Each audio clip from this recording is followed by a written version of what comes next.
Hello viewers, Tollywood story এক্সপ্লেনারে তোমাদের সবাইকে অনেক অনেক স্বাগত জানিয়ে পরশুরামের আজকের পর্বে রিভিউ আমি শুরু করছি। শুরুতেই কর্ণ চ্যাটার্জিকে তো টানা হেচড়া করা হচ্ছে, তাকে নিয়ে যাওয়া হবে থানাতে। কর্ণ চ্যাটার্জি কিছুতেই যাবে না, বারবার করে হাত ছাড়িয়ে নিচ্ছে, বলছে আপনাদের হেডের সাথে আমি কথা বলবো, আপনাদের হেডের সাথে কথা বলবো।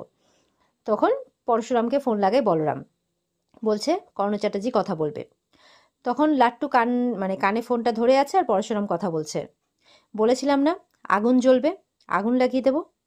তখন কর্ণ চ্যাটার্জি বলছে কয়েক ঘন্টার মধ্যে বেরিয়ে আসবো, কয়েক ঘন্টার মধ্যে, আর পুরো শহরটা জ্বালিয়ে দেবো।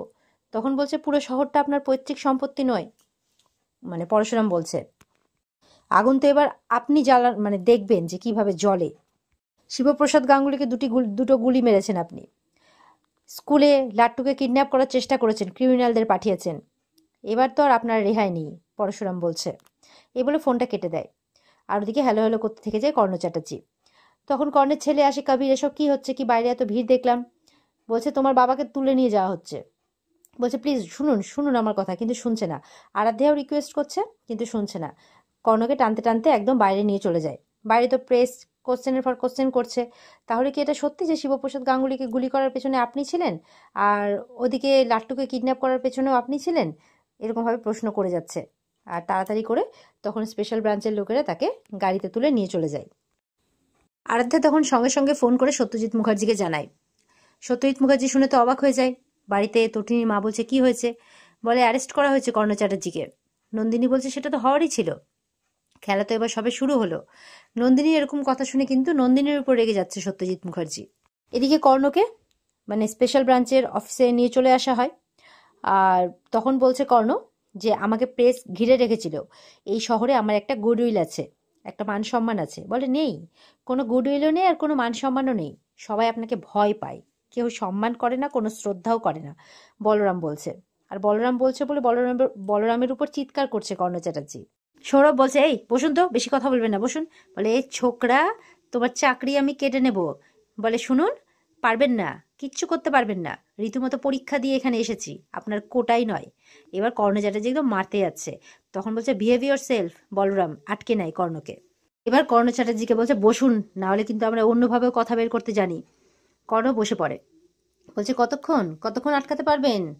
1 ঘন্টার মধ্যে আমার উকিল আসবে, আমাকে ছাড়িয়ে নিয়ে যাবে। করুন করুন, যা প্রশ্ন করার তাড়াতাড়ি করে ফেলুন। তখন বলছে যে আমরা প্রশ্ন করব না তো, প্রশ্ন সে করবে যার সম্মুখে আপনি এবার দাঁড়িয়েছেন লড়াই করার জন্য, যে আপনার সম্মুখে এসে দাঁড়িয়েছে। বলে কে? পরশুরাম। শুনে অবাক কর্ণ চ্যাটার্জি। তখন পরশুরামকে ফোন লাগায়। এবার তো পরশুরামকে ফোন করা হয়েছে। তো পরশুরাম লাট্টুকে বলছে লাট্টু যাও তুমি দরজাতে গিয়ে দাঁড়াও, আর মাম্মি আসলে খবর দেবে। বলে তোমার টিম ফোন করেছে পা? বলে হ্যাঁ। বলে সেই টিম যারা মারামারি করে আর ওই ডেকয়েটদের বিরুদ্ধে লড়াই করে? বলে হ্যাঁ বাবা তারাই। বলে আচ্ছা পা, বেস্ট অফ লাক, এই বলে দরজার সামনে গিয়ে পাহারা দিচ্ছে। এবার পরশুরাম ফোন করে বলছে কি ব্যাপার, কেমন আছেন? তখন বলছে পরশুরাম কি করতে চাইছো তুমি, কি খেলায় নেমেছো তুমি? কর্ণ চ্যাটার্জি বলছে। বলে আরে আপনি প্রশ্ন করছেন কেন, প্রশ্ন তো আমরা করব আপনাকে। বলছে কতজন অবতার এসছে জানেন তো? বলে যখন ধরাধামে অধর্ম এসেছে, যখন যখন ধরাধামে পাপ ছেয়ে গেছে, তখন তখন অবতাররা জন্ম নিয়েছে, তখনই ধরাধামে অবতাররা অবতীর্ণ হন। বিষ্ণুর ষষ্ঠ অবতার পরশুরাম, আর আমি কমন ম্যান পরশুরাম। কর্ণ বলছে ও just shut up, shut up, আমাকে এখানে ধরে নিয়ে এসছো কেন তাই বলছে। পরশুরাম বলছে ইন্ডিপেন্ডেন্স ডের দিন আপনি স্কুলে গুন্ডা পাঠিয়েছিলেন, আর সেই গুন্ডাদের আমি শুট করেছিলাম, আর তাদের মোবাইলে আপনার নাম্বার পাওয়া গেছে। কর্ণ শুনে অবাক। কর্ণ বলছে তাতে কি প্রমাণিত হয়? পরশুরাম বলছে প্রমাণিত হয়, তারা সব ক্রিমিনাল, বড় বড় ক্রিমিনাল অফেন্সের সাথে যুক্ত থেকেছে। আর এই ক্রাইমটা হওয়ার ঠিক 7 মিনিট আগেও আপনার সাথে কথা হয়েছে, 7 মিনিটের মধ্যে এই মানে সংঘর্ষটা শুরু হয়ে গেছে, এই কিডন্যাপিং শুরু হয়ে যায়। বলছে যেখানে টার্গেট ছিল শ্রীহান গাঙ্গুলি, তাকে কিডন্যাপ করার চেষ্টা এবং সেটাই ব্যর্থ হওয়ার জন্য আপনাকে এখানে ডেকে পাঠানো হয়েছে। কর্ণ বলছে কিচ্ছু করতে পারবে না, আমার কিচ্ছু করতে পারবে না, কিছুক্ষণ পরে আমার লয়ার চলে আসবে আমার বেল করাতে। তখন পরশুরাম বলছে আমি ওখানে গেলে না এমন মারবো। বলে কি, আমাকে মারবে তুমি? বলে হ্যাঁ, যেদিন আপনার সামনে যাব না আপনাকে একদম দিব। বলছে সামনে এসো তুমি, আমার সাহস থাকে তো তুমি আমার সামনে এসো। বলে সামনে তো যাবই, অবশ্যই যাব, তারপরে যে কি হবে সেটা আপনি জানেন না। আপাতত শিবপ্রসাদকে গুলি করার জন্য আর শ্রীহানকে কিডন্যাপ করার অপরাধে আপনাকে অ্যারেস্ট করা হলো। বলছে মিস্টার বলরাম, এরপরে বাকিটা ডিপার্টমেন্ট জানেন যে কি করতে হবে। উনি যদি কনফেস না করেন তাহলে ওনার পজিশন ভুলে গিয়ে 3rd ডিগ্রি। কর্ণ বলছে কি? 3rd ডিগ্রি মিস্টার কর্ণ চ্যাটার্জি, 3rd ডিগ্রি। পরশুরাম ফোনটা কেটে দেয় আর কর্ণ চ্যাটার্জি হ্যালো হ্যালো করতে থেকে যায়। কর্ণ চ্যাটার্জি তো আবার ভয় পাচ্ছে, চতুর্দিকে ওদেরকে দেখছে, বলছে না না না, আপনারা 3rd ডিগ্রি দিতে পারেন না, বাইরে প্রেস মিডিয়া আমাকে দেখেছে, লোক ভিড় করে আছে, আমার লোকও চলে এসছে, আপনারা আমাকে 3rd ডিগ্রি দিতে পারেন না। আর বলরামরা হাসছে। এদিকে তো তটিনী আসে, এসে বলছে যে কেউ ফোন করেছিল। তখন পরশুরাম বলছে হ্যাঁ, একজন ক্লায়েন্ট ফোন করেছিল। বলে ও আচ্ছা, তোমার শরীর কেমন আছে এখন? বলে বসে থাকতে থাকতে আর ভাল লাগছে না, ভাবছি বাজারটা করে আনি। বলে কি, এই অবস্থা তুমি বাজার করতে যাবে? বলে হ্যাঁ যাই না। বলে কেন? বলে লাট্টুটা মাটন খেতে চাইছিল, যাই একটু মাটন নিয়ে আসি, দিয়ে সবাই মিলে তুমি একটু রসুন পেঁয়াজটা কেটে রাখো, তারপরে এসে সুন্দর করে টক দই দিয়ে ম্যাগনেট করে সুন্দর, মানে সুন্দর করে সবাই মিলে মাটন খাবো আর কি, রান্না করে। তাই বলছে। এই বলে বাজার করতে যাচ্ছে। তটিনী বলছে শোনো, বলছে যে লাট্টু বলছিল পরশুরাম অ্যাম্বুলেন্সে করে এসেছিল আর তুমি হাসপাতালে ভর্তি ছিলে। বলে হ্যাঁ তো।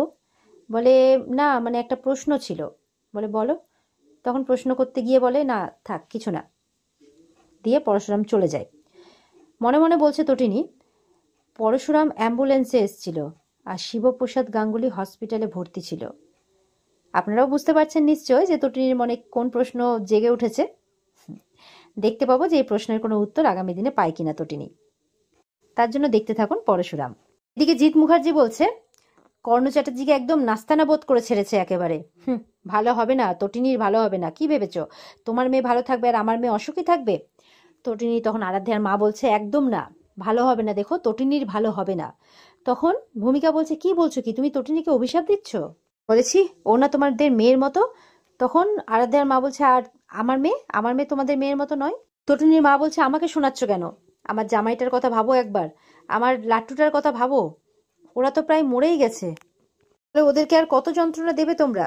বলে যন্ত্রণা, হাতে পায়ে ধরেছিলাম। আরাধ্যা বলছে কাকুতি মিনতি করেছিলাম যে এই কেসটা নিয়ে আর না এগোতে। শুনেছে সে কথা? শোনেনি। এদিকে বাবিনরা সব বলছে যে ওই ভানুরা আর কি, যে কি হবে, কিছুক্ষণ বাদেই তো বেরিয়ে যাবে, ধরে রাখতে পারবে কর্ণ চ্যাটার্জিকে, তারপর কি হবে? ওই 600 স্কোয়ার ফিটের হাউজিং কমপ্লেক্সের মানে ওই ফ্ল্যাটের কি হবে? তখন ভূমিকা বলছে কেন, ওই ফ্ল্যাটটা কি তোমাদের পৈতৃক সম্পত্তি নাকি, না পুরো শহরটা তোমাদের পৈতৃক সম্পত্তি? এবার ভূমিকা আরো কিছু বললে বলছে, আরাধ্যা বলছে আমার শ্বশুর মশাই সম্পর্কে এরকম কথা বলো না প্লিজ, প্লিজ বলো না আমার শ্বশুর মশাই সম্পর্কে। আবিন বলছে তোমাদের কি কোনো সিম্প্যাথি নেই? তখন আরাধ্যার বাবা বলছে নেই নেই, বৌদিকে তো দেখেছি বরাবর নিজেরটাই ভেবেছে, কোনো সিম্প্যাথি নেই। আর তোর বউয়ের কথা তো ছেড়েই দিলাম। এদিকে ভানুর কাছে ফোন আসে যে কর্ণ চ্যাটার্জি নাকি বেল পেয়ে গেছে। তো এটা শুনে তোর বাড়ির লোক খুশি হয়ে যায়। বলে এবার এবার কি হবে, তোমার মেয়ে জামাইয়ের কি হবে? জিৎ মুখার্জি বলছে। তখন জিৎ মুখার্জি বেরোচ্ছে, তো বাড়ির লোক বলছে কোথায়? বলে তটিনীর বাড়ি যাচ্ছি। এবার এই ব্যাপারটা একটা হেস্তনেস্ত করতে হবে, এভাবে চলতে দেওয়া যায় না। তটিনীর মা আটকাচ্ছে না, যেও না। আয়ুষী বলছে কেন, কেন যাবে না? বলছে তটিনী দিয়ে এটা প্রতিশোধ নিচ্ছে, যেহেতু ওর সাথে বাপের বাড়ির লোক কেউ সম্পর্ক রাখেনি, ওর বিয়ের পর কোনো যোগাযোগ করেনি, সেই জন্য প্রতিশোধ নিচ্ছে। ভূমিকা বলছে আয়ুষী ডোন্ট বি সো মিন। বলে আমি মিন হইনি, একদমই হয়নি, তুমি এভাবে কথা বলো না। একটা ছোট্ট ঘটনা ঘটেছে, একটা ছোট্ট ঘটনা, ব্যাপারটাকে ভুলে যাওয়াই যেত। তখন জিৎ মুখার্জি বলছে না ভুলবে না তো, এই ক্লাসটা এরকমই, এই ক্লাসটাকে আমি ভালো করেই চিনি। তখন ভূমিকা বলছে প্লিজ ক্লাস তুলে কথা বলবেন না। তো ভূমিকা বলছে আপনাদের ক্লাসের কথা আমার জানা আছে, কোরাপ্টেড সব কটা। তখন বলছে যে প্লিজ এইভাবে বলো না, উনি আমার শ্বশুর মশাই হন। আরাধ্যা বলছে বলে এই চুপ করো তো, শ্বশুর মশাই হন। তখন কবির আসে, অনেকক্ষণ ধরে আমি আমার বাবার ব্যাপারে উল্টোপাল্টা শুনছি। হ্যাঁ, কবির বলছে ছাড়বো না, যেভাবে আমার বাবাকে হেনস্থা করা হলো, প্রতি ঘরে ঘরে বাবাকে বদনাম করা হলো, প্রত্যেক ঘরে নিউজ পেপার পোর্টাল সব জায়গায় ছড়িয়ে গেল আমার বাবার যে বদনামটা হলো, তার জন্য আমি ওই তটিনী। তখন ভূমিকা বলছে প্লিজ নাম ধরে ডেকো না, তোমার দিদি হয়। বলে ছাড়ুন তো দিদি।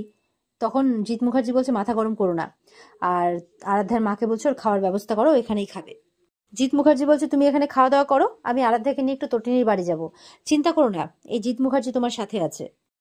ভানু বলছে মানে হাসছে আর বলছে যে আর নিস্তার নেই, তোমরা জানো না যে তোমরা সাপের লেজে পা দিয়েছো, এবার দেখো কি হয়। তটিনীদের কথা বলছে যে তটিনী, শিবপ্রসাদ গাঙ্গুলি আর কেউ রেহাই পাবে না, কেউ না। আর এখানে আজকের পর্ব শেষ হয়ে যায়। এই ছিল আজকের পর্বের রিভিউ। ভালো লেগে থাকলে কমেন্ট করে জানাবে, আর আমাদের সাথে জুড়তে চ্যানেলকে সাবস্ক্রাইব অবশ্যই করবে। দেখা হচ্ছে আগামীকালকে। সবাই খুব ভালো থাকবে। টাটা।